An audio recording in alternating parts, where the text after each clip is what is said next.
This is my journal entry for February 1st. We had library again in the morning. But today I talked to Erica, the main teacher. I talked to her a little bit about the exercise that I had done the week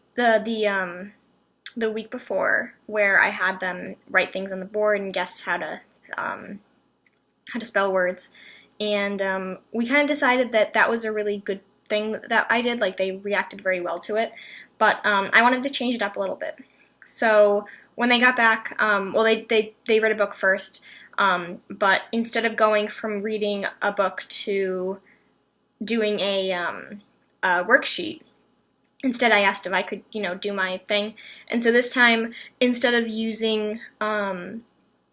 saying the words, what I did is I wrote the word on the board, and then underneath it I wrote, the number of spaces for each letter.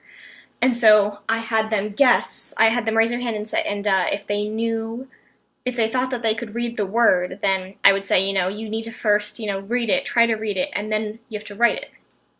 And it was really rocky at first. Like, it was horrible.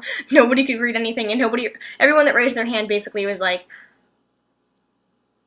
I don't know. And I'm like, well, then why did you raise your hand? But as we kind of moved on, I more and more kind of forced them to sound out the word. And that's been a repeated problem. Every time I do the assessments with them, they literally just don't, they won't sound out. If they don't know it, if they don't recognize it just straight up, then they'll just say, I don't know. And so this exercise really made them look, because they all wanted to write on the board so badly. It was like an incentive. So in order for them to write on the board, though, they had to try to sound out this word. So if the word was the, I would say, okay, sound it out. Like, you have to point, sound out the T, the H, the E. And the is actually a bad example because the TH makes a certain sound. But regardless, the words I used, they were things like rat, like mom, like short words. But yeah, it went over really well, and I like how it turned out. They had a worksheet that they did later on in the day, so I helped Josiah. Josiah is a student who is having a lot of trouble. He's actually at a desk right now. So they have 4 person tables, just circle tables, and they all sit together, all 4 of them. But then there's a few kids that have been moved into desks, and Josiah is one of them. Josiah is just, he can't pay attention very well. He will listen to you, but after you say about 6 words, he is looking somewhere else. So I don't really know how to deal with Josiah except for forcing him to stare in my eyes and watch me as I'm talking.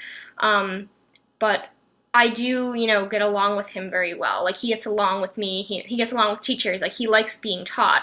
He just has this really big problem of, sustaining his attention or not being distracted by something else. So it's not necessarily, it's not necessarily that he doesn't want to pay attention. I'm not sure that that's it. I think it's more that he doesn't know how to stop being inattentive and stop losing his attention and being more drawn to something else that's happening. So, for instance, when another student is raising their hand, when another student is saying, Miss Capri, or Miss Howe, or whatever, and, he's looking here, if he hears that, he'll have to look over there and see what they're doing. So, I'm not really sure how to fix that, but with this specific, desk situation, I'm not sure that it fixes it, because I think that it's something that he needs to learn. I'm not sure that the desk is the best idea. I think, in a sense, emphasizes, it feeds this idea that he doesn't need to learn to do it, or we're just going to avoid that issue. And they've been increasingly saying, we need more desks, there's too many kids that need desks this year. And, I hope that doesn't happen, but I think it's going to, because there are a lot of kids that are having a lot of trouble, that are very disruptive, and it does make sense to get them away from the other from the rest of the class, in a sense, to let the rest of the class do their work. But at the same time, I don't really agree with that methodology. And I also was in on Friday, and on Friday we did. They have gym in the morning, so they did that, and during that time, the assessments that I was doing in the fall, I actually didn't end up. I didn't end up doing part of them because I didn't really know how. So it was a lot about sounding out letters. I would have them sing the alphabet, but this time I had to ask them to say apple. So it had to have three parts to it for every letter. And I went over that, and then when they came back, I did that with, I started out with the students that are like the most problematic, or the ones that take the longest. So one of those students is Josiah.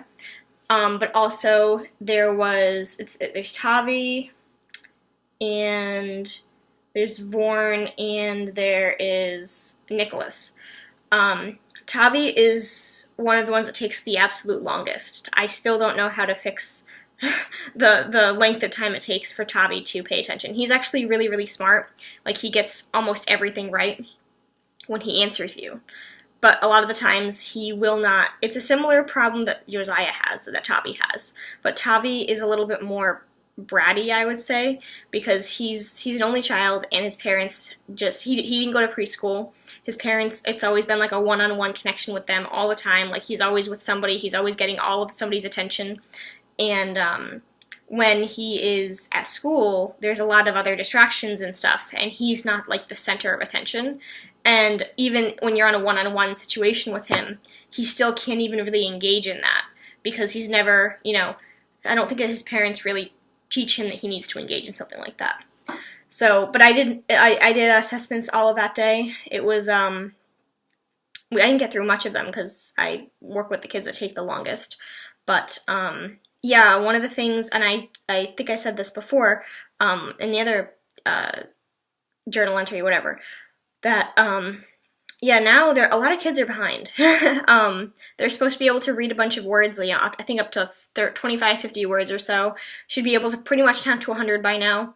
And a lot of them are not at that point. A lot of them can do a lot of counting, but they all screw up 40 and 14 or 30 and 13. Anything that's above 20 and is a tens digit, whatever, they all mess that up. And that I don't really know how. I don't know if we've really focused on that enough. We've mainly been focusing on words and writing and whatnot, which they're also really, really struggling with. So they can say words, but they just can't read them still. Even more of the reason why I continued to do that exercise on the board where I have them sound out the word and then write it down, so that they have both like the mental thinking of like, how do I say this word, then the verbal of saying it, and then also like the writing of it on the board too. And the satisfaction that they got to use the expo marker. But yeah, Friday was a good day. Overall, it just is really troublesome that we have so many kids that are really far behind, and I don't know what they're going to do in first grade. I don't know, holding them back wouldn't help, but I also don't know how to get through everything we still need to, and get these kids that need a lot of help to get up to that standard. Because if we pay all of our attention to them, then that's going to take away from what the other students need. And I think that's actually what's happening right now. I'm there, so I'm kind of like being a buffer to that. Like, I'm purposefully taking, like, I spent a lot of time with, with like Tavi, for instance, or like Josiah. But if I wasn't there, I don't really know I don't know what would happen. I'm not trying to like say that I like saved everything, but like, I do wonder, what would they do? Like, how would they achieve everything that they achieve when I'm there if I wasn't there? And I think that this might actually be one of the biggest problems I see. I will see the more and more I learn about how the education system works, is that like, when someone's behind, they just stay behind. Because you can't, once they fall behind, like, you can't fix that. Like, the system doesn't protect that. It doesn't care enough. I don't know. But the way I see it is like, we do need to fix that somehow.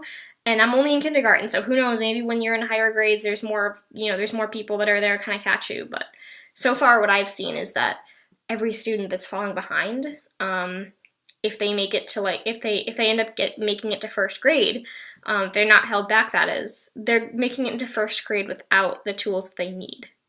So they're going to be worse off than they were in kindergarten because it's going to be assumed that they have all of these other skills. So anyways, that was Thursday and Friday.